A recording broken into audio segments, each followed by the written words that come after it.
Dumulog sa NBI ang isang babaeng 2 beses umanong na biktima ng investment scam sa Pagadian City, Zamboanga del Sur. Kwento ng babae, nag-invest siya noong Hulyo ng 200,000 piso sa Aman Futures sa Pagadian. Bumagsak daw ang Aman Futures doon pagdating ng Setyembre, kaya't nawala ang kanyang investment kasama ang interest dapat nito. Para makabawi, naglagak siya ng 50,000 piso sa Aman Futures sa Cebu, pero nawala rin ito.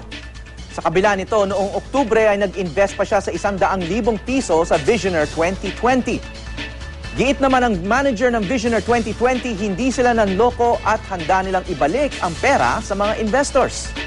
Ayon sa NBI, posibleng walang koneksyon ang dalawang kumpanya. Pero maaaring na-pattern ng Visioner 2020 sa Aman Futures ang kanilang gawain. Nakakalaki ng puso pag nakita mo yung pira sa binila.